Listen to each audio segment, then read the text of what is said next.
Bonsoir, bonsoir frères et sœurs et bienvenue sur TV et Radio de Vie. Et nous sommes Radio de Vie. voilà, nous sommes mardi 21 mai 21 mai 2013 et les 20h pratiquement 40 heures de Paris. Et nous sommes bel et bien en direct sur TV et Radio de Vie. Voilà, merci Seigneur pour l'œuvre que tu fais dans nos cœurs. Seigneur, nous te bénissons pour ta présence. Seigneur, merci pour ton peuple qui a soif. Ton peuple, Seigneur, qui veut être nourri, éclairé. Merci, Seigneur, pour l'œuvre de la croix. Père, merci pour ton peuple. Nous te bénissons, Seigneur, pour la parole qui nous éclaire, qui nous affranchit. Au nom de Yeshua, nous te bénissons, Adonai, Dieu d'Israël. Amen. Voilà, donc nous sommes bel et bien en direct sur TV et Radio de Vie. Nous vous avons promis hier, n'est-ce pas, d'animer ce soir cette émission afin de, n'est-ce pas, partager encore la parole, de nous édifier, vous édifier avec l'évangile pur, cet évangile qui n'est pas édulcoré, cet évangile qui, n'est-ce pas, est centré, pardon, sur la personne de Christ. Donc, voilà, que Dieu soit béni. Alors, vous êtes nombreux à être connectés ce soir et être attachés à la parole, à la sainte doctrine. Que Dieu soit béni. Vous êtes de plus en plus, effectivement, nombreux à découvrir TV et Radio de Vie. Donc, nous sommes ravis, très, très touchés par la présence de chacun de vous, par mes amis, toutes ces connexions. Et ici et là, vous êtes de plus en plus, effectivement, nombreux à suivre les émissions sur nos divers sites Internet et que toute la gloire soit rendue au Seigneur pour l'œuvre qu'il opère. Voilà, donc Dieu est Seigneur, Dieu est Dieu. Alors nous sommes en train, bien sûr, de parler de la divinité de Yeshua, le Dieu tout-puissant, le Dieu glorieux, le Dieu d'amour, le Dieu véritable. Alors, merci aux frères et sœurs amoureux de Christ, amoureux de la parole de Dieu. Et également merci à toutes les personnes qui font des suggestions, qui nous proposent des choses. Et notamment un mail que j'ai reçu tout à l'heure d'un frère de Belgique qui demandait effectivement si on pouvait parler un peu plus de l'amour de Dieu. Et mon frère, que Dieu soit béni pour cette proposition, mais tu sais, l'amour de Dieu, justement, c'est Christ. Donc, et il n'y a pas d'autre message que Christ. Donc, on voit malheureusement dans beaucoup d'églises cette forme d'amour qui paraît être de Dieu, mais en fait, ce n'est que du laxisme. Voyez. Donc, le fait de dénoncer le péché, le fait de dénoncer les loups ravisseurs qui détruisent les enfants de Dieu, eh ben, c'est ça l'amour, justement.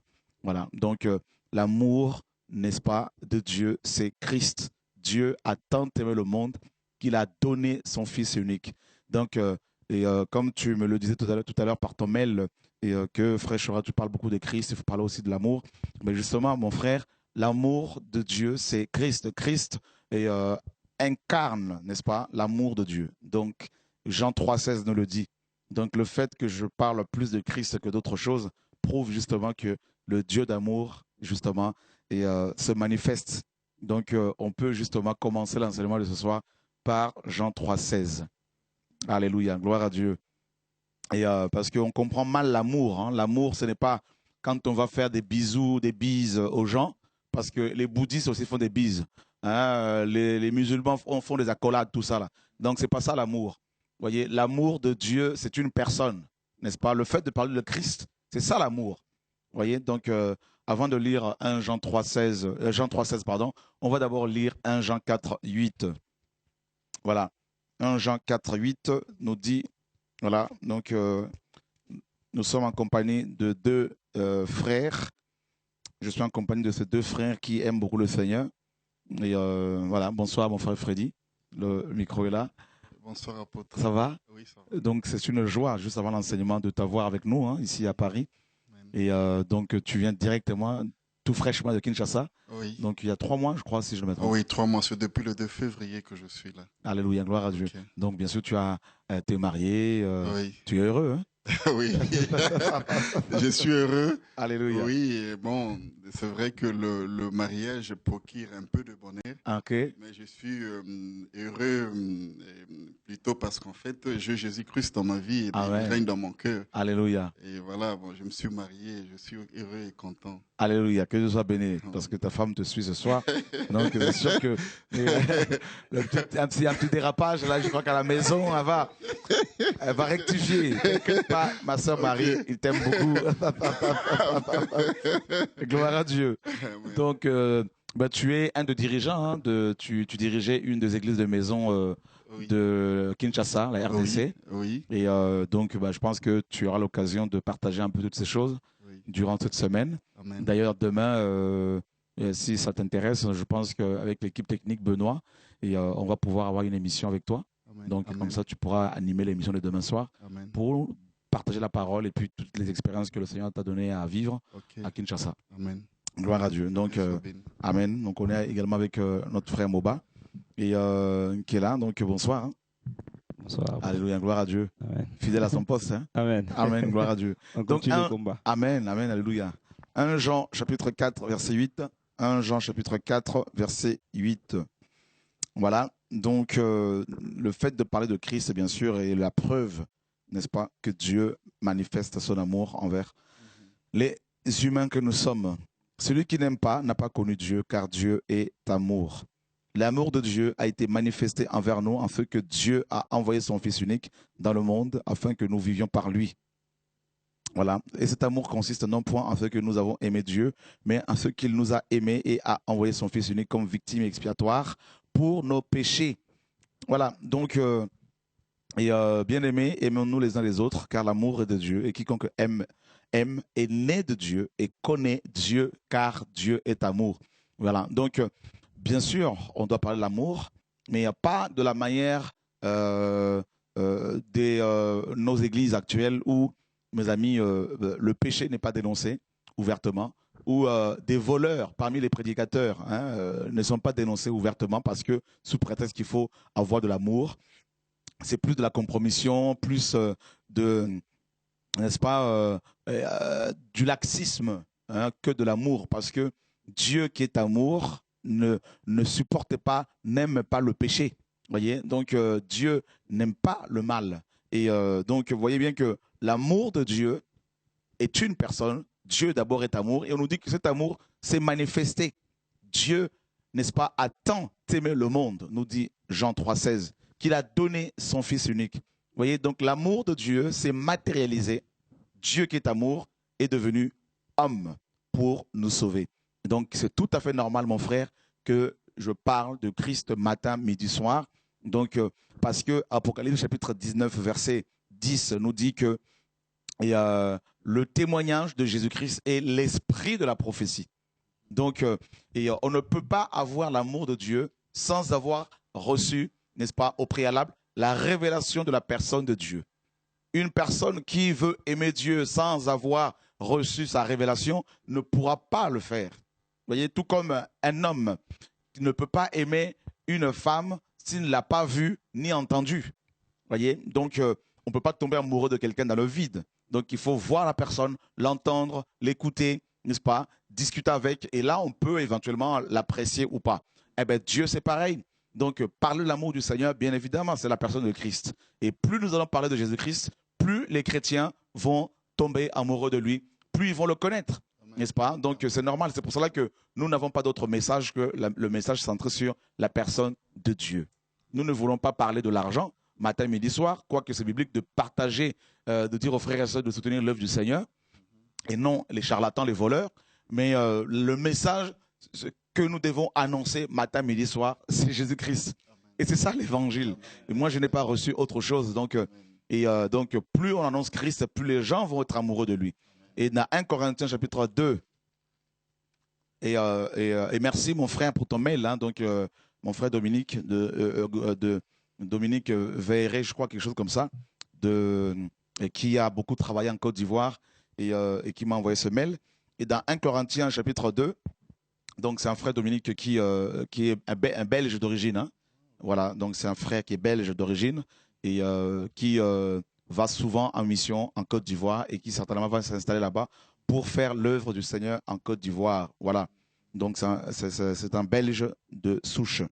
Il est dans 1 Corinthiens chapitre 2, et Paul dit au verset 2, « Car je n'ai pas eu la pensée de savoir parmi vous autre chose que Jésus-Christ et Jésus-Christ crucifié. » Voilà. Donc, Paul annonce clairement aux Corinthiens qu'il n'avait pas d'autre message que la personne de Christ, la croix. C'est ça le message central de l'évangile. Donc, voilà pourquoi, mon frère, je ne peux que, n'est-ce pas, m'arrêter sur la personne de Christ. Pourquoi? Parce que Colossiens nous dit qu'en lui habite, n'est-ce pas, corporellement toute la plénitude de la divinité.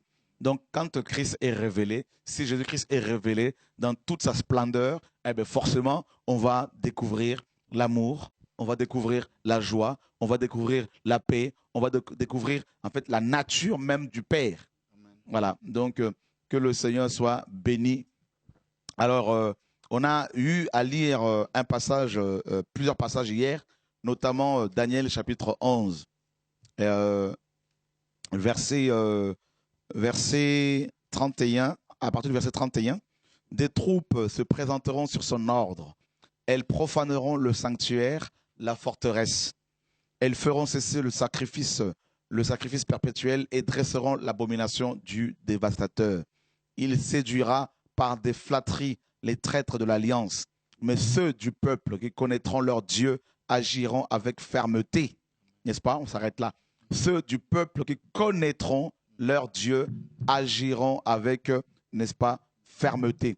Alors, je vais prendre la version de Martin, et vous savez que c'est la version qui est quand même la plus proche, hein, et c'est une des versions la plus proche, une des versions les plus proches des textes originaux.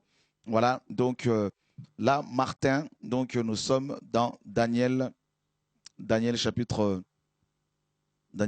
11, voilà, mes amis, au nom de Yeshua. Je sais que vous aimez beaucoup, beaucoup la vérité. Voilà, Daniel chapitre 11, et voilà, c'est là Martin. Merci Yeshua. Donc, qu'est-ce que Daniel dit ici? Daniel 11, 31. Merci Seigneur. Alors, et les forces seront de son côté, et on suera le sanctuaire qui est la forteresse, et on ôtera le sacrifice continuel, et on y mettra l'abomination qui causera la désolation. Et il fera pécher par flatterie ceux qui se porteront méchamment dans l'alliance. Mais le peuple de ceux qui connaîtront leur Dieu se fortifiera et fera de grands exploits, n'est-ce pas? Le peuple qui connaîtra, n'est-ce pas, leur Dieu. Voilà, donc là, c'est à peu près la même chose. Donc, il est question ici de connaître Dieu. C'est la base de la vie chrétienne. Connaître Dieu. On n'est pas chrétien parce qu'on est affilié à une assemblée locale. On n'est pas chrétien parce qu'on est affilié à une dénomination, à une fédération d'église, à une fédération pastorale. On est chrétien parce qu'on a eu la révélation, parce qu'on a reçu la révélation de la personne de Dieu. Dieu, comme vous l'avez compris, n'est-ce pas, ne peut pas s'étudier dans une école théologique, n'est-ce pas? Dieu se révèle. Et une fois qu'on a reçu la révélation, on peut bien évidemment être formé d'abord par le Seigneur et ensuite par les frères et sœurs. Mais la base, c'est la révélation. Le Seigneur pose la question aux apôtres dans Matthieu 16, 18, 13 jusqu'au verset 19. Qui suis-je au dire des hommes? Chacun va répondre. Et Pierre reçoit la révélation du Père en disant, tu es le Machia, le Fils du Dieu vivant. Voyez? Et le Seigneur dira, tu es heureux, Simon, fils de Jonas, car ce ne sont pas la chair et le sang, c'est-à-dire les écoles théologiques et rabbiniques, qui t'ont révélé cela, mais mon Père qui est dans les cieux. Donc vous voyez, mes amis, que Pierre a reçu la révélation sur la personne de Jésus-Christ. Et à partir de cette révélation, Yeshua dira, et moi je te dis que tu es Pétros, un petit caillou, et que sur ce roc, Pétra, un grand rocher, je bâtirai mon ecclésia. Voyez? Donc l'église même que nous sommes a été bâtie à partir de la révélation que Pierre a reçue du Père sur la personne de son fils Yeshua. Voyez? Donc sans cette révélation, il n'y a pas d'église. C'est-à-dire une fois que Pierre a reçu la révélation que cet homme qui était devant lui et Dieu lui-même, le Mashiach, parce que le Mashiach, c'est le Dieu lui-même. Le Mashiach, c'est le roi. Voyez? Et à partir de ça, de cette révélation, l'Église, le Seigneur va parler de l'Église. Donc vous voyez que l'Église, et c'est quoi l'Église? L'Église est une assemblée d'hommes et de femmes qui ont reçu la révélation sur la personne de Dieu. Sur Dieu, je dirais, parce que Dieu est plus qu'une personne. Donc, vous voyez que l'Église n'est pas un bâtiment, ça vous le savez. L'Église n'est pas, je ne vais pas parler de l'Église ce soir, mais je veux quand même introduire l'enseignement ce soir par ça. L'Église, mes amis, est composée d'hommes et de femmes de toutes les nationalités, de toutes les époques, vivants et morts en Christ, qui ont reçu de manière personnelle, particulière, la révélation de Dieu. Donc, si je vous parle de Yeshua comme étant le Dieu vivant, le Dieu suprême, ceux qui disent que Jésus-Christ n'est pas Dieu ne peuvent pas comprendre ce message. Ils peuvent même se lever, se dresser et le combattre. Mais il ne faut pas rentrer dans un combat charnel contre eux, avec eux, parce qu'on ne peut pas croire en Dieu sans révélation. Donc il faut une révélation personnelle. Donc ça ne sert à rien de vouloir, mes amis, vous qui aimez Jésus, à convaincre les gens de manière charnelle. C'est l'esprit qui convainc. Ce ne sont pas les hommes qui peuvent convaincre, frères et sœurs. Donc celui qui n'a pas reçu la révélation à la base de la personne de Dieu, de Yeshua, notre Seigneur, ça ne sert à rien. Même si vous lui parlez matin, midi, soir, il ne va pas vous comprendre. Parce qu'il faut que le voile tombe. Vous savez, quand Christ est ressuscité, la Bible nous apprend que 2 disciples allaient à Emmaüs. Et on nous dit que Christ va se joindre à eux, il va discuter avec eux.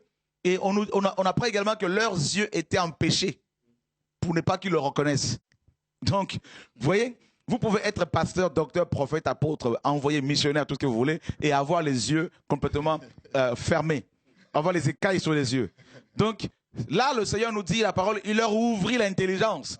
Donc, pour croire en Jésus-Christ comme étant le Dieu suprême, il faut que ton intelligence soit ouverte.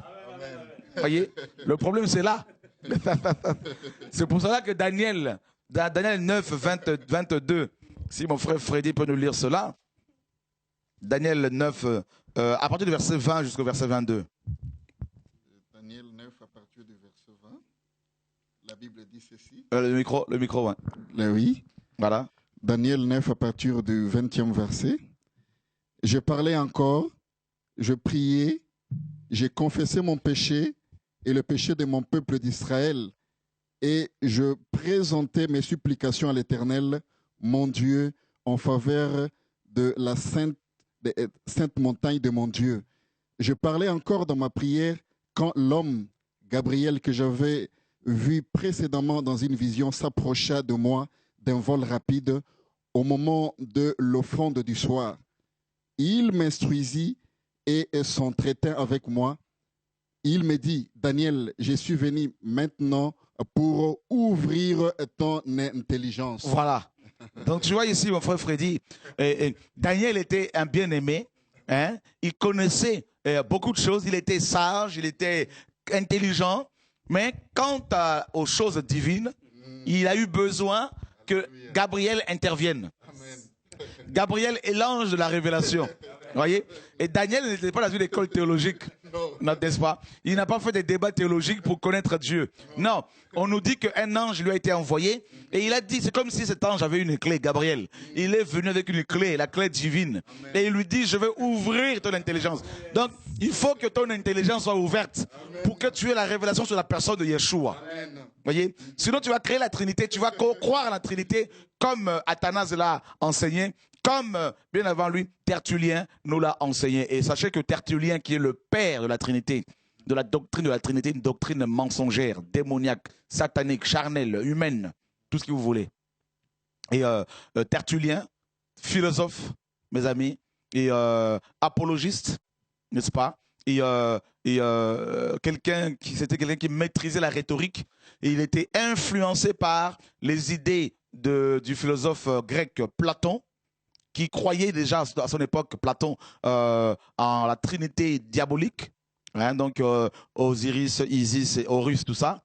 Et Tertullien, qui était, comment dire, ce philosophe d'origine berbère, d'origine, n'est-ce pas, carthaginoise, parce qu'il était de Carthage, en Tunisie. Voyez? Donc, et il était influencé lui-même, Tertullien, par la triade n'est-ce pas, donc carthaginoise, c'est-à-dire la divinité qui était adorée par les habitants de Carthage en Tunisie à l'époque. Et cette triade, cette trinité, n'est-ce pas, était composée de Baal. Hein, donc, premièrement, Baal Amon, c'était la divinité principale à Carthage, Baal Amon. Et ensuite, il y avait une autre divinité du nom de Nit.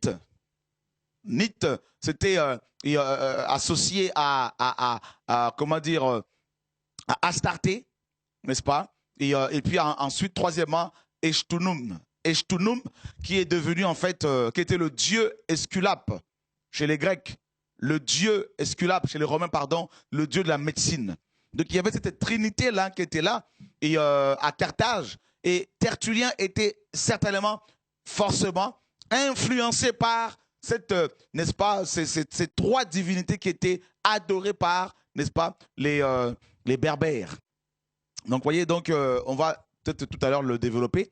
Et donc, vous voyez que quand il s'est converti, soi-disant, au christianisme, quand il s'est converti, eh ben, il a gardé quand même cette, n'est-ce pas, cette doctrine, cette influence. Il était influencé par, n'est-ce pas, cette doctrine complètement impie, démoniaque. Et c'est lui, justement, Tertullien, qui va développer la doctrine de la Trinité. Dieu le Père, Dieu le Fils et Dieu le Saint-Esprit. Et il a créé trois personnes, n'est-ce pas, qui forment une seule personne, c'est-à-dire le Dieu suprême, selon lui. Donc, Dieu le Père est une personne à part entière, selon lui, qui serait indépendante, n'est-ce pas, en tant que personne, de son Fils, qui lui-même aussi à son tour est une personne totalement divine et indépendante du Père, et le Saint-Esprit, la troisième personne de la Trinité, selon Tertullien. Et ça a créé, mes amis, la confusion dans le christianisme jusqu'à nos jours. Et au jour d'aujourd'hui, toucher à la Trinité revient à, mes amis, quand on touche à la Trinité, bon, on est taxé d'hérétiques, de sectes, de tout ce que vous voulez. Et pourtant, Paul, Pierre, Jacques et Jean n'ont jamais enseigné cela. Pierre, Paul, Jacques et Jean n'ont jamais dit que, n'ont jamais enseigné sur la Trinité. Et ils n'ont jamais dit que si quelqu'un dénonce la Trinité, doit être taxé de sectes, de gourous, de faux prophètes, de sorciers, de démons. Voyez, frères et sœurs, et c'est grave de voir à quel point une doctrine que les apôtres n'ont pas développée est devenue, n'est-ce pas, le socle même du christianisme actuel, au point où au IVe siècle, au concile de Nicée, en 325, Athanase a mis en place, n'est-ce pas, le symbole d'Athanase, qui disait que toute personne qui ne croyait pas en la Sainte Trinité ne pouvait pas être sauvée. Pourtant, les apôtres nous ont dit que seul le nom de Yeshua sauve. Amen. Le geôlier qui retenait Pierre comme à Paul et Silas dans Acte 16, n'est-ce pas? Il pose la question aux apôtres, que dois-je faire, n'est-ce pas, pour avoir la vie? Paul lui dit, crois au Seigneur Jésus-Christ, tu seras sauvé, toi et ta famille. Pourtant, Athanase, n'est-ce pas, au IVe siècle, a dit, il faut croire en la Sainte Trinité pour être sauvé. C'est le contraire de ce que les apôtres ont enseigné. Maintenant, vous qui nous suivez ce soir, ou plus tard sur, n'est-ce pas, Direct de Vie, Dailymotion, TV de Vie, tout ça, eh ben, si vous voulez, mes amis, plaire au Seigneur, eh ben, vous devez vous attacher plus à sa parole, plutôt qu'aux traditions et coutumes de nos pères dans la foi. Voyez, le Seigneur disait dans Matthieu 15 aux pharisiens, vous avez annulé la parole de Dieu au profit de votre tradition. Voyez, frères et sœurs, et c'est terrible comment l'évangile est dilué, comment l'évangile est de plus en plus combattu, la saine doctrine, la véritable parole qui doit être défendue, mes amis, avec force et détermination au nom de Yeshua, notre Seigneur et Sauveur. Voilà, Dieu est grand. Voilà, donc je disais que à Carthage, il y avait une trinité, bien avant Christ, à Carthage, donc la ville de naissance de Tertullien, le père de la Trinité. Il y avait une triade, une trinité de divinités qui était adorée. La première divinité, et la principale, n'est-ce pas, de Carthage, c'était Baal Amon. Baal Amon, c'était le maître, selon eux, cosmique, n'est-ce pas? Le Dieu de la fertilité, de la fécondité. Et ensuite, il y avait le Dieu, deuxièmement, le Dieu Tani, plutôt, le Dieu Tani, qui était bien sûr une femme, une déesse qui était associée, n'est-ce pas, à Astarté, à Vénus, voyez, à Ishtar, chez les Babyloniens, associée à la reine du ciel, n'est-ce pas, à la Marie, mère de Dieu, chez les catholiques, n'est-ce pas, à la Diane des Éphésiens, dans Acte 19. Ça, c'est le dieu Tani, n'est-ce pas, donc chez les Carthageois. Donc, et troisièmement, il y avait le dieu Eshnouch, ou Eshnun, et c'était le dieu de la médecine, hein, de la guérison, soi-disant. Voilà la trinité qui était adorée à Carthage. Voyez, donc, on va prendre Marc, chapitre 12, verset 28. Hein, donc, le dieu Eshmun, voilà. Donc, il y avait Baal, hein, Ammon, et dieu cosmique, et associé à Saturne, hein, donc africain, hein, principale divinité de Carthage, à qui l'on offrait des bébés. Et deuxièmement, il y avait Tani, donc était une déesse berbère chargée de veiller à la fertilité, aux naissances, à la croissance. Son culte avait pris de l'ampleur, hein, à Carthage. Et cette divinité était assimilée, bien sûr, à Astarté chez les Phéniciens, à Ishtar chez les Babyloniens, chez les Phéniciens, c'était Ishtar, Babyloniens, chez les Grecs, les Romains, pardon, Vénus. Et puis il y avait Eshmun. Eshmun, c'est le dieu de la guérison. Voilà la trinité qui était adorée à Carthage. Nous sommes dans Marc, chapitre 12, verset 28, si on peut nous lire cela. Marc 12, 28. Un des scribes, le micro, hein. Un des scribes qui les avait entendus discuter, sachant que Jésus avait bien répondu aux Sadducéens, s'approcha et lui demanda, « Quel est le premier de tous les commandements ?» Jésus répondit, « Voici le premier. Écoute, Israël, le Seigneur notre Dieu est l'unique Seigneur. Et tu aimeras le Seigneur ton Dieu de tout ton cœur, de toute ton âme, de toute ta pensée et de toute ta force. Voici le second. Tu aimeras ton prochain comme toi-même. Il n'y a pas d'autre commandement plus grand que cela. » Voilà. Donc, ce scribe pose une question capitale, je dirais la question capitale au Seigneur, à savoir quel était le plus grand de tous les commandements. Et pour ceux qui sont attachés à la dîme, vous voyez, il ne mentionne même pas la dîme ici, le Seigneur. C'est terrible, hein, mon frère. Il ne mentionne ni la dîme, ni l'observation de sabbat ou de dimanche. Hein? Ni l'habit de dimanche, costume et cravate, ni la construction des bâtiments, tout ça, ni l'offrande du prophète, ni l'offrande d'action de grâce, tout ça là, c'est pas dans la loi que Christ a révélé. Deux choses. On lui pose la question, le scribe ici, c'était un homme de la parole, hein, un homme de parole, un homme de lettres, d'accord? Donc, et il était attaché à la parole, ce scribe. Et il pose la question au Seigneur. Il connaissait la réponse. Quel est le plus grand de tous les commandements? D'accord? Oh mon Dieu. Que nos bishops écoutent bien ce soir. Hein? Ils n'apprennent pas aux chrétiens à aimer Dieu. C'est pour cela qu'ils vont en enfer. Jésus a donné seulement deux lois. Deux lois fondamentales. Et dans nos églises, on nous parle de plus de les 21 lois pour être prospère, hein? Les 7 clés pour aller au ciel. Ce sont des voleurs. 7 clés pour avoir du succès. Le maître en a donné seulement 2. Amen. Je vais marteler là-dessus. Parce que voilà, on va tout casser, on va tout raser au nom de Jésus-Christ de Nazareth. Tu vois ça un peu, mon frère Frédéric? Jésus nous a simplifié la vie. Amen. Nos bishops viennent mettre des jougs sur nous. Oh, vous vous rendez compte, frère? Je veux relire encore ce passage. Hein? Je veux relire encore ce passage. Alléluia. Je veux lire ça dans la version de Martin. Oh, j'aime la parole, j'aime la parole, j'aime la parole. Je suis convaincu que la parole vous fait du bien ce soir encore. Amen. Vous connaîtrez la vérité vous affranchira. Alléluia, gloire à Dieu. Qu'est-ce que Jésus est bon, mes amis, là. Oh, magnifique est le Seigneur. Hein? Il est venu pour nous alléger. Là. Il a dit, prenez mon joug sur vous. Hein? Hein? Mon joug est doux. Mon fardeau est léger. Hein? Mais le fardeau des pasteurs aujourd'hui est tellement lourd. Hein? Le joug tellement écrasant. C'est terrible. Et quelqu'un des scribes qui les avait, lui, discuté, voyant qu'il leur avait bien répondu, s'approcha de lui et lui demanda, quel est le premier de tous les commandements? Et Jésus lui répondit, le premier de tous les commandements est Shema Israël. Adonai Elohenu, Adonai Ehad. Hein? Écoute Israël, le Seigneur notre Dieu est le seul Seigneur.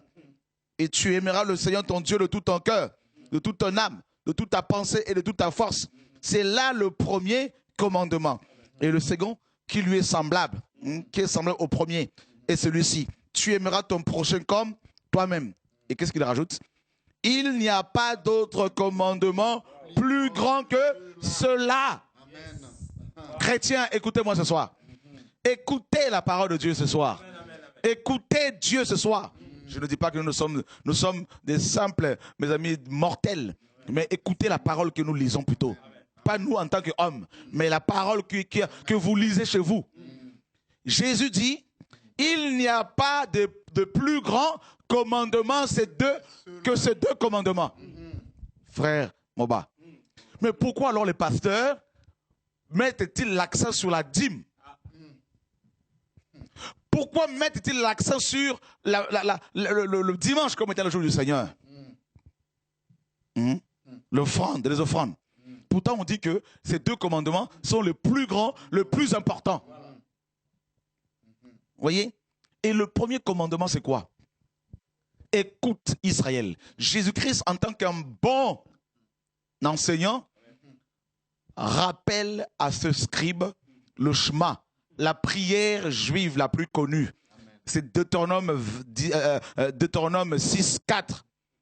Écoute Israël, Shema Israël, Yod, Shema Israël, ça c'est en hébreu, Shema Israël, Yod, et Vav, et Ehad. C'est les 4 lettres, n'est-ce pas, c'est le tétragramme. D'accord? Le tétragramme. Alors, je ne sais pas si on peut prendre rapidement le tableau. Si c'est possible, mon frère, on va nous mettre le tableau là parce que je sens que ça vient. Alléluia. Gloire à Dieu, gloire à Dieu. On va, mes amis, Yeshua est le véritable Dieu. Alléluia, gloire à Dieu. Le tableau est là. Le tableau est là. Le tableau est là. On va l'amener. Hein, on va l'amener, mes amis, là.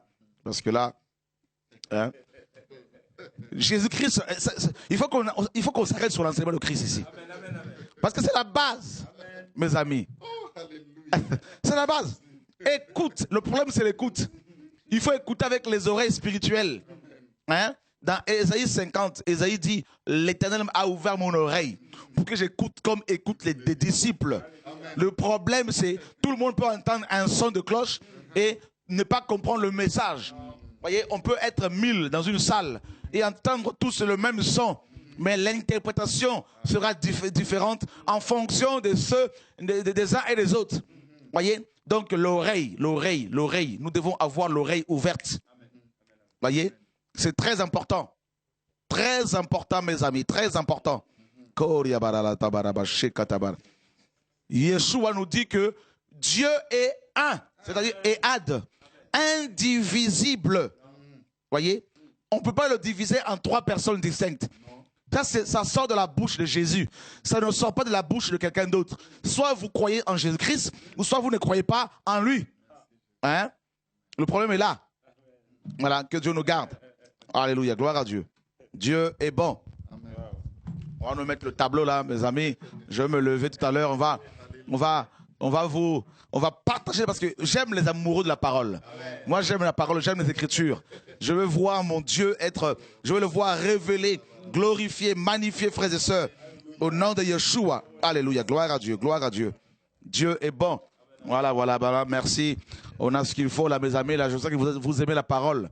Nous parlons de la connaissance de Dieu. Qui est Jésus? Connaître Dieu, c'est capital. Voyez, connaître Dieu, c'est, mes amis, avoir l'autorité contre la chair, l'autorité contre les démons, contre les sorciers, contre l'œuvre de l'ennemi au nom de Yeshua. Voilà, donc, je crois que je vais pouvoir écrire là, maintenant, là, je crois que le tableau est là. Donc, je vais pouvoir me mettre debout là, c'est possible, là, l'équipe là, on y va. Au nom de Yeshua, alléluia, gloire à Dieu. Gloire à Dieu. Voilà, l'évangile est véritable.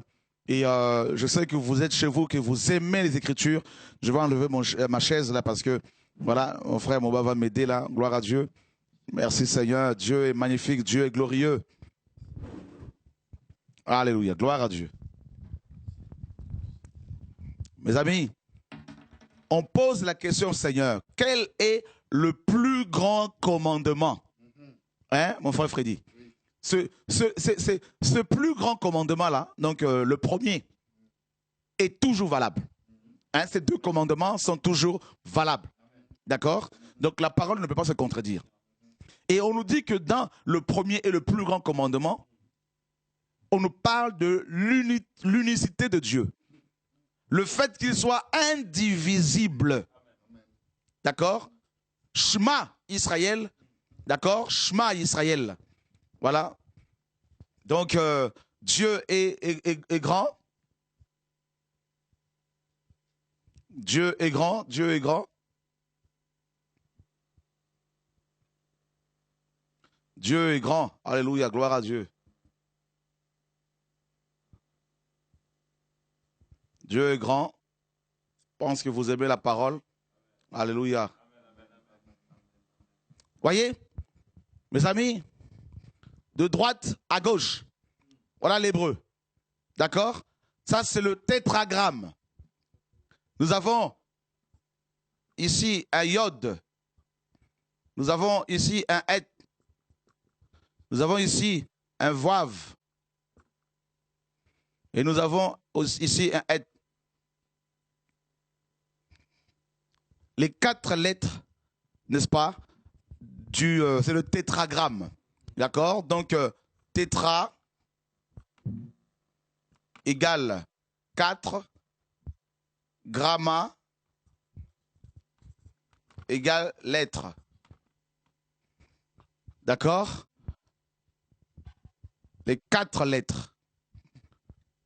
Et ces 4 lettres-là, n'est-ce pas, constituent le nom de Dieu le plus cité dans les Écritures. D'accord? Le nom de Dieu le plus cité dans les Écritures. D'accord? Alléluia, gloire à Dieu. Donc, vous voyez, Yod ici nous parle, Yod égale la main.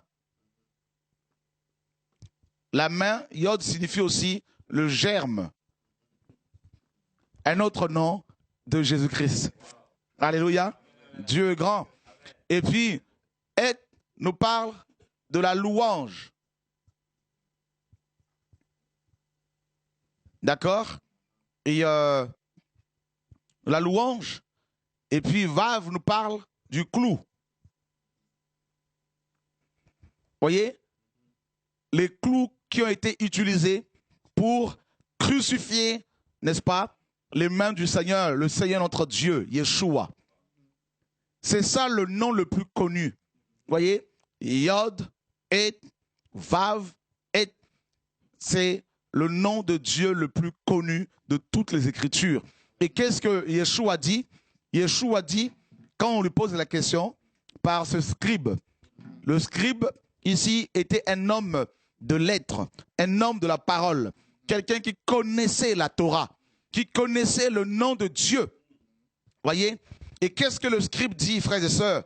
Il pose la question au Seigneur. Je vous parle de la connaissance de Dieu. Amen. Qui est Dieu? Amen. Connaître son Dieu, c'est capital, mes amis, vous qui me suivez. Vous avez connu hier vos pasteurs. Aujourd'hui, nous prions que Dieu se révèle à vous. Qu'il se révèle à vous, afin que vous le connaissiez. Voyez? Connaître Dieu, c'est capital. Votre vie chrétienne dépend, n'est-ce pas, de la révélation que vous avez de ce Dieu. Plus vous connaissez Dieu, plus vous allez le craindre. Plus vous connaissez Dieu, plus vous allez l'aimer. Plus vous connaissez Dieu, plus vous allez aimer vos voisins, plus vous allez bénir vos ennemis. Amen. Alléluia, gloire à Dieu. Dieu est magnifique, n'est-ce pas que le Seigneur est magnifique? Alléluia, gloire à Dieu. Alléluia, Dieu est trop fort. Alléluia, gloire à Dieu. Dieu de gloire. Voyez? Et nous allons lire Ésaïe chapitre 45, 42, verset 8, s'il te plaît, mon frère Mouba. Le micro. Et Ésaïe chapitre 42, verset 8. On va aller assez rapidement. Si tu as trouvé, frère Freddy, on va y aller, mon frère Freddy. Ésaïe 42, le verset 8. Je suis l'Éternel, c'est là mon nom. Et je ne donnerai pas ma gloire à un autre, ni mon honneur aux idoles. Voyez, frères et sœurs, Dieu dit dans Ésaïe 42, dans Ésaïe 42, verset 8, Dieu dit que je suis le tétragramme qui a été traduit. Le tétragramme, Yod, et Vav, et le tétragramme, le nom de Dieu le plus révélé dans toute la Bible. Ce nom de Dieu, n'est-ce pas, et, a été traduit par l'Éternel. Vous savez par qui? Par Olivetan. Olivetan, c'est le cousin, n'est-ce pas, du réformateur Jean Calvin. C'était un Français au XVIe siècle. Et c'est lui qui a traduit le nom de le tétragramme en l'Éternel. Voyez? Et donc, ce nom-là, le plus connu, le plus révélé, plus de 5000 fois dans toute la Bible, ce nom n'est rien d'autre que le nom de Jésus-Christ. Parce que Yehoshua, Jésus-Christ, signifie le tétragramme et salut. D'accord? Le tétragramme est salut. Et maintenant, dans le Shema c'est la prière la plus connue chez les Juifs. Dans Deutéronome 6, 4, on va le lire. Shema. Deutéronome chapitre 6, verset 4. Connaître Dieu. Qui est Dieu? Deutéronome 6, 4. Écoute Israël, l'Éternel, notre Dieu, est le seul éternel. Alléluia. Amen. Écoute Israël, l'Éternel, c'est-à-dire le tétragramme. Et c'est la même parole que Jésus-Christ a répétée dans Marc 12, 28. D'accord? Il a renvoyé ce scribe à Deutéronome 6, 4. Shema Israël, le tétragramme, notre Elohim, est un, c'est-à-dire Ehad. Ehad. Ehad. Et un, c'est-à-dire Ehad, comme on l'a vu, et Ehad nous parle de l'infini indivisible. C'est-à-dire Dieu est tellement infini, il est tellement infini qu'on ne peut pas le diviser. Parce que Ehad nous parle de cet infini qui englobe tout. Les cieux, la terre, la hauteur, la profondeur, la largeur, la longueur. Voyez, qu'on ne peut pas le diviser, on ne peut pas le couper en plusieurs personnes. Et c'est exactement ce que Jésus-Christ a dit aux scribes. Écoute Israël, le tétragramme, notre Dieu est un. Et c'est pour cela Paul nous dit dans 1 Corinthiens chapitre 8 que pour nous, il y a un seul Dieu. Voyez? Mais Athanase, Tertullien bien avant lui, sont venus, ils ont dit non, il y a trois dieux.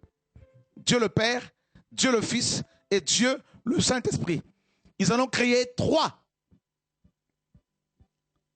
Alors que ce sont des modes de manifestation, ce sont des représentations diverses de ce Dieu voyez, et ils en ont créé 3 dieux. Et c'est terrible.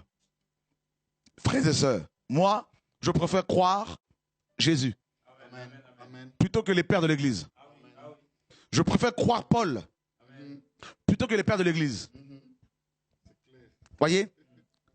Pourquoi ont-ils créé 3 dieux? Premièrement, comme on l'a vu, Tertullien, qui est le premier à utiliser le mot Trinité pour parler de 3 dieux distincts, était d'origine, n'est-ce pas, tunisienne, de Carthage. Et à Carthage, on adorait 3 divinités principales, une trinité démoniaque, Baal, Ammon, le dieu cosmique, n'est-ce pas, à qui on offrait des enfants. Il était associé également au dieu Moloch. Et deuxièmement, la divinité Tani. Tani était, mes amis, une déesse, l'épouse de Baal. Et c'était cette divinité Tani, cette déesse, et on la retrouve un peu dans plusieurs nations sous différents noms. Chez les Romains, par exemple, c'est Vénus. Chez les Phéniciens, c'est Astarté.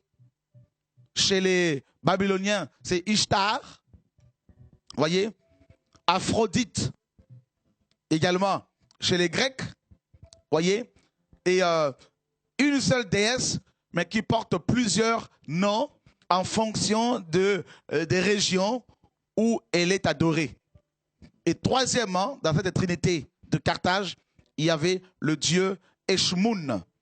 Eshmoun est associé à Esclépios. Esclépios, c'est le dieu de la médecine, de la guérison chez les Romains, et chez les Grecs, pardon, et Esculape chez les Romains, le dieu de la guérison. Voilà la trinité qui était adorée, n'est-ce pas, à Carthage. Carthage était la ville de naissance, la ville où Tertullien est né et grandi. Et a grandi. Et c'est là qu'il a appris, n'est-ce pas, ces choses. Et quand il a adhéré au christianisme, il a, mes amis, inventé, il a utilisé, n'est-ce pas, le mot Trinité pour parler du Père, du Fils et du Saint-Esprit. Et il les a dissociés en créant 3 personnes distinctes. Voyez? Et il a mis en place un symbole qu'on appelle le symbole d'Athanase. C'est-à-dire, quiconque ne croit pas en la Sainte Trinité doit être déclaré impie, hérétique, secte.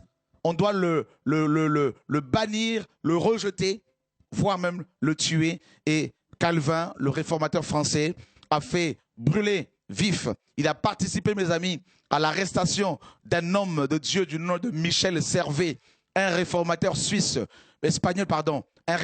espagnol qui ne croyait pas en la Trinité, qui avait beaucoup combattu cette doctrine démoniaque, et on l'a fait arrêter par Calvin à Genève, et on l'a brûlé. Voyez, de même aujourd'hui, je prends des risques énormes. Le fait de dire clairement et ouvertement que la Trinité est une doctrine d'origine païenne et que Jésus-Christ est le seul véritable Dieu révélé, 100% homme et 100% Dieu. Voyez, et cette double nature a été tellement mal comprise par les philosophes qui n'avaient pas reçu la révélation de Dieu, et ils en ont créé 3 dieux. Alors que si vous lisez vos Bibles, frères et sœurs, vous verrez que c'est écrit partout, de Genèse à Apocalypse, qu'il y a un seul Dieu. Et ce Dieu se révèle comme étant le chemin, la vérité, la vie, l'agneau, le lion, l'eau, le feu, l'épée, voyez, le soleil levant, l'étoile brillante du matin, voyez, alléluia, le rocher, voyez, le roc, voyez, frères et sœurs, alléluia, la tête de l'église, et l'époux, voyez, le Père, le Fils, le Saint-Esprit, voyez, et tout ça, ça paraît beaucoup pour une seule pour un seul être. Eh bien oui, Dieu est capable de tout. Il fait ce qu'il veut, il est Dieu. Alléluia. Voilà, le tétragramme, c'est le nom que Yeshua porte. Un enfant est né. Un enfant nous est né. Un fils nous est donné. On l'appellera admirable, conseiller, prince de la paix, Dieu puissant. Dieu puissant. Et Père éternel. Et les Écritures nous disent qu'il y a un seul Dieu. Et Dieu dit qu'il est le seul Dieu dans Ésaïe. Lisons cela. Ouais, lisons cela. Ésaïe chapitre 43, verset 11.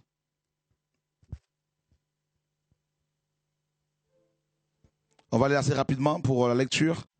Ésaïe 43, 11. La Bible dit ceci. C'est moi qui suis l'Éternel. C'est moi qui suis le tétragramme. Et à part moi, il n'y a point de sauveur. À part moi, il n'y a pas de sauveur. Et comment est-ce qu'on appelle Jésus? Le sauveur. Pierre dit, il n'y a aucun autre nom sous le ciel qui nous a été donné par lequel nous devions être sauvés. Aucun autre nom. Mais vous voulez qu'on dise quoi encore? Hein? Dieu ici dans Ésaïe, il disait que au 8e siècle, que à part lui, c'est-à-dire à part le tétragramme, il n'y avait pas d'autre sauveur. Et la parole nous dit qu'en dehors de Jésus-Christ, il n'y a pas d'autre sauveur. Tite. Allons voir Tite. Jésus de Nazareth. Frère, laissez-moi parler de Jésus. Je n'ai pas d'autre message. S'il vous plaît. Si vous avez reçu un autre message, prêchez-le. Chacun doit rester sur son message. Voilà. Paul avait reçu un message pour les païens, sur la grâce. Jacques avait reçu un message pour les juifs. Donc, chacun doit rester sur son message et le développer. Le message que j'ai reçu, c'est la révélation de Christ, de Jésus-Christ de Nazareth, le véritable Dieu pour libérer le peuple. Voilà. Que Dieu soit béni. Alors, nous sommes, bien sûr, je disais que nous sommes dans Tite. Dieu est bon. Tite, chapitre... Merci Seigneur.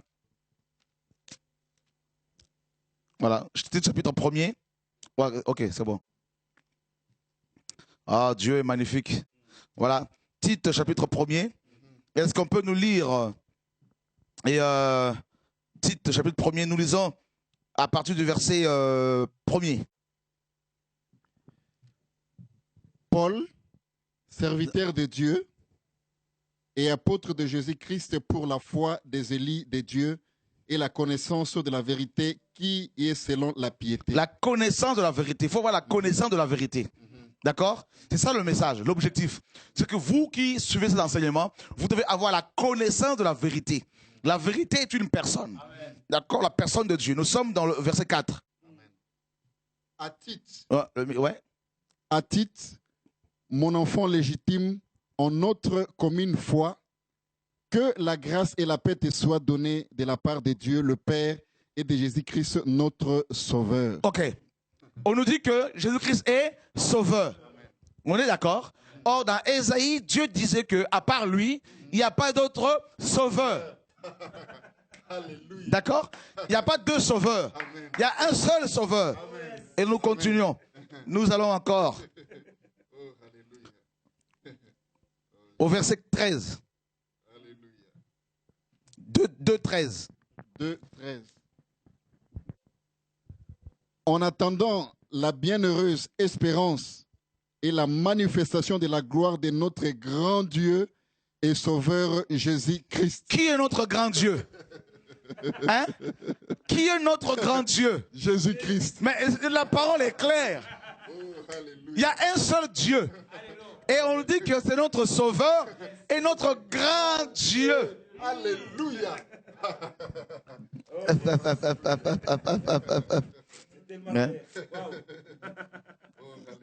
Hein? Vous voulez quoi encore là, les amis là? Dieu est magnifique, mes amis. Hein? Je vois dans la version de Martin, vous voyez, en attendant la bienheureuse espérance et l'apparition de la gloire du grand Dieu et notre Sauveur Jésus-Christ. Hein? Oh mon Dieu, Dieu est magnifique. Vraiment là, c'est trop fort ici là. Dieu de gloire. Voyez? Et là, nous sommes dans la version de Sterwald. En attendant la bienheureuse espérance et la manifestation de la gloire de notre grand Dieu et Sauveur, Jésus-Christ. Voyez, c'est clair. Il y a un seul Sauveur. Il y a un seul Dieu. Voyez, mais vous cherchez encore quel Dieu? Dieu s'est révélé en la personne de Jésus-Christ. Quel Dieu cherchez-vous encore? Il est lui-même Père, Fils et Saint-Esprit. C'est ça la réalité biblique. La doctrine apostolique. La foi à laquelle chaque chrétien authentique doit s'attacher. La foi pour laquelle chaque véritable enfant de Dieu est persécuté, rejeté, traité de démons, sorciers, magiciens, gourous, sectes. C'est biblique. Toutes les personnes qui s'attachent à la saine doctrine sont rejetées. Donc aujourd'hui, quand on dit que Chora est sorcier, ça ne me fait ni chaud ni froid. Quand on dit que non, c'est un démon, ça ne me fait ni chaud ni froid. Parce que Jésus-Christ est passé par là. Paul est passé par là. Donc, honnêtement, c'est biblique. Au contraire, de tels propos, à mon encontre, sont des couronnes au ciel. Amen. Alléluia. Amen. Gloire à Dieu. Amen. Et nous sommes dans Tite, chapitre 3, verset 4. Mon frère Freddy. Tite 3, 4. Le micro, ouais, toujours. Mais lorsque la bonté de Dieu, notre Sauveur, et son amour pour les hommes ont été manifestés. Ok, lorsque quoi? La bonté de Dieu, notre Sauveur. Ah, la bonté de Dieu, notre Sauveur. Qui est notre Sauveur? C'est Jésus. D'après ce passage-là. Qui est notre Sauveur? Dieu. Ok. Voilà. Et quel est le nom de ce Dieu? Jésus-Christ. Mais la parole est claire, frères et sœurs. Vous voulez quoi encore? Alléluia. Alléluia. Gloire à Dieu. Alléluia. Oh. Alléluia. Bereshit bara. Bereshit bara. Elohim. Hein? Alléluia. Et Hashamaïn vet aeret. Au commencement, Dieu créa les cieux et la terre. Dans le Bereshit, là, dans le commencement, on en parlera encore là. Mes amis, il y a la révélation du Dieu Tout-Puissant. Yeshua, notre Seigneur et Sauveur. Amen. Père, Fils et Saint-Esprit. Le seul Dieu que nous prêchons. Le seul Sauveur. Voyez? Ah, mes amis, laissez, il faut laisser. Hein? On cherche encore, mais oui, mais où est le Dieu? Mais la parole est claire, Dieu notre Sauveur. Il est le seul Dieu. C'est pour cela qu'il dit aux scribes, Shema Israël, écoute Israël. Le tétragramme, notre Elohim. Déjà, Elohim est un nom générique qu'on pouvait utiliser pour Baal, pour Dagon, pour les divinités païennes. C'est un nom générique. Maintenant, il fallait que le nom de Elohim soit révélé. Or, Elohim est un nom générique. Mais il fallait un autre nom pour le différencier d'autres Elohim. C'est pour cela, mes amis, d'abord il faut comprendre que le nom Elohim nous parle de la source de puissance. Une source intarissable. Une source, mes amis, qu'on ne peut pas diviser, scinder. Ça c'est Elohim. Maintenant, il fallait un nom associé à Elohim. Voilà pourquoi on parlait de Baal Elohim, Astarté Elohim, tout ça là. Voyez? Mais par contre, il fallait également le nom du Dieu des Hébreux. C'est pour cela qu'il leur a donné le tétragramme. C'est là mon nom, il a dit. Et Yeshua maintenant est venu et on dit que ce nom est le tétragramme et sauveur. Donc le tétragramme qui s'est révélé à Adam. Parce que la première fois que l'on parle, on a parlé de ce nom-là, tétragramme, c'est avec la création d'Adam. Genèse 1, on nous parle de Genèse 1 au Genèse, jusqu'à dans tout le chapitre 1er de Genèse, on nous parle seulement d'Elohim. La source de toute puissance. La source de la création. Vous voyez? Maintenant, quand il fallait créer l'homme, dans Genèse 2:7, et là, pour la première fois, on a associé le nom de le tétragramme à Elohim. C'est pour ça qu'on a dit l'éternel Dieu. C'est-à-dire le tétragramme Elohim. En rapport avec la création de l'homme. Vous voyez? Et quand l'homme a chuté, l'homme, en chutant, il a perdu la révélation du tétragramme. C'est pour cela que ses descendants ont commencé à adorer d'autres Elohim. Baal, Astarté, Dagon, tout ça.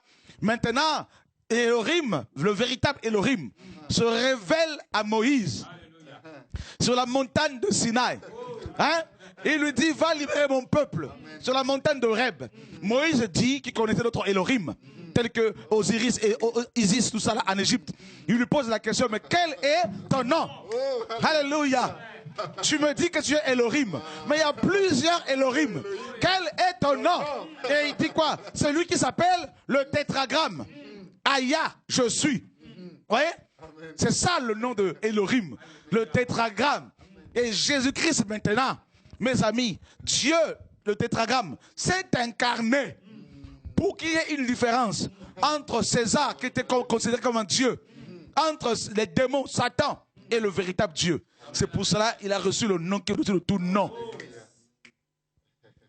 C'est-à-dire le tétragramme est sauveur. Ce nom l'a fait trembler l'enfer. Moïse est allé libérer les Hébreux avec le nom, le tétragramme. Quand les magiciens de Pharaon ont entendu ce nom-là, ils ont tremblé. Alléluia. Alléluia. Alléluia. Vous savez quoi? Moïse, il a pris un homme qui le servait du nom de Osée. Osée signifie salut. Mais il fallait révéler le nom de celui qui donne le salut.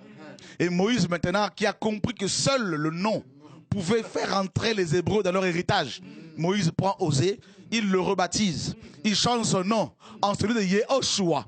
La première fois où la Bible parle du nom de Jésus-Christ, du nom de Jésus, c'est avec Osée.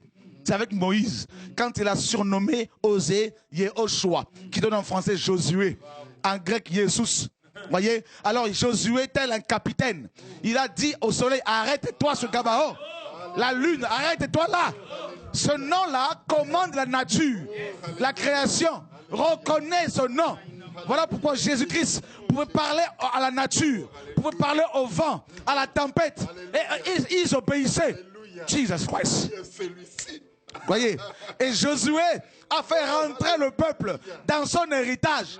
Parce que Josué, c'est Jésus. L'image de Jésus. Et Jésus-Christ, le véritable Dieu, le tétragramme, s'est incarné. Le mystère de la piété est grand. Dieu a été manifesté en chair. Et qu'est-ce qu'il a fait? Tel un grand frère, le premier-né de toute la création. Il est allé dans la tombe, en enfer. Il a libéré les captifs. Il est remonté avec elle. Frère, il nous a introduits dans le royaume céleste. Et aucun nom ne peut résister devant ce nom-là. Aucune maladie, aucun sorcier, aucun démon, aucun malade, aucun homme, président ou pas, roi ou pas, tout genou fléchit devant ce nom-là. Jesus Christ. C'est pour cela qu'il nous faut la révélation. Hein? C'est pour cela à chaque fois que Dieu appelle un homme pour libérer son peuple, il lui révèle sa personne. Il lui révèle son nom. Et la personne reçoit une révélation avec une onction qui va avec et va libérer le peuple. Jesus Christ. Oh my God. Jesus Christ. La parole. La parole. Vous savez pourquoi tétra? Pourquoi les 4 lettres?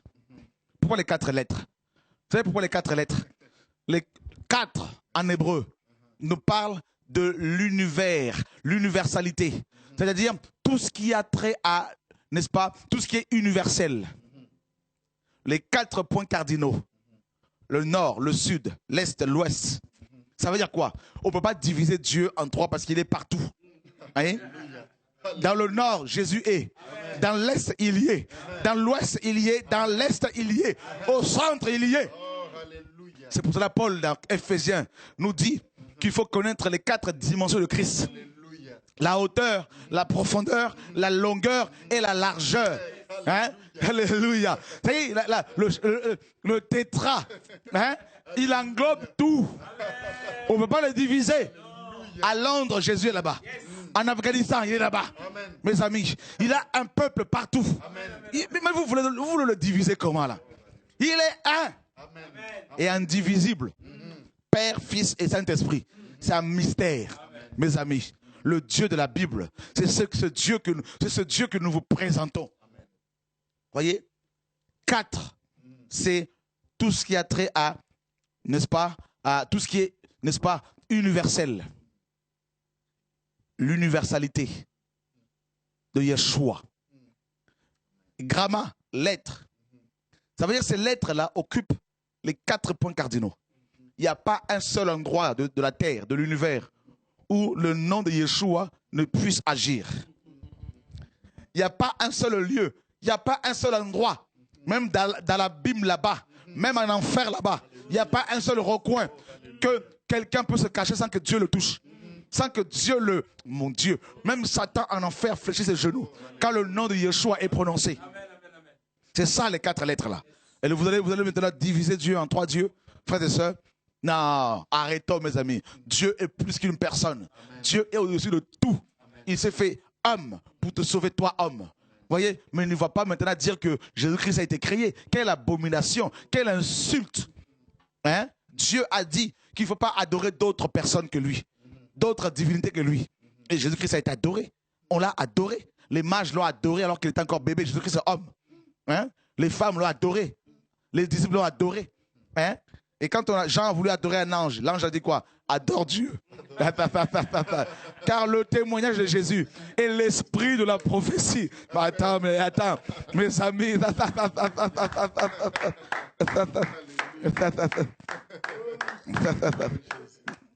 Voyez frère, Shiloh, jusqu'à ce que Shiloh vienne. Hein? Oh! Balaam a dit, je vois un astre. Alléluia. Attends. Vous savez, frère Freddy, tu sais pourquoi les 4 lettres?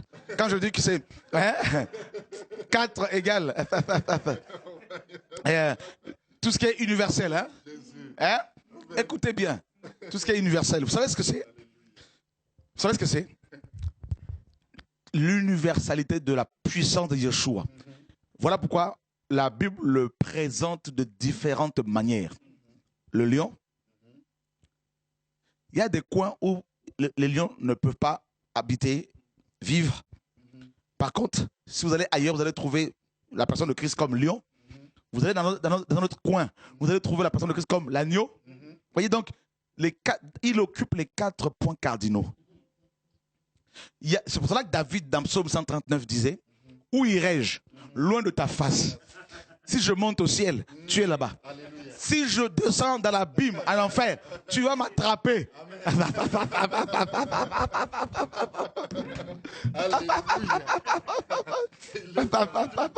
Il est partout. C'est pour cela quand Jean arrive au ciel, il a vu un agneau avec 7 cornes. C'est le Tout-Puissant. Les cornes dans le royaume, dans la Bible, représentent la puissance, l'autorité, selon Daniel 8, 20. Les 7 cornes, c'est le El Shaddai de Genèse 17. Il a dit à Abraham, je suis le Dieu Tout-Puissant. Sois intègre devant ma face. Les 7 cornes. Pourquoi les 7 yeux? C'est l'omniscience. Il sait tout. Il voit tout. Les 7 esprits de Dieu envoyés par toute la terre. L'omniprésence. C'est ça, mes amis, les 4 lettres. Voyez? Tétra. Tétra. C'est-à-dire Yod. Ça, c'est le germe. La main. La main de l'Éternel est une main de puissance. La main. C'est pour cela qu'on dit qu'il est assis à la droite du Père. C'est la main, c'est le gouvernement, c'est l'autorité. Alléluia, gloire à Dieu. Alléluia, oh mon Dieu, oh Vav. C'est le clou. Hein? Le clou. Les mains. Il va montrer ses mains dans Zacharie 12 aux Juifs et ils vont le reconnaître.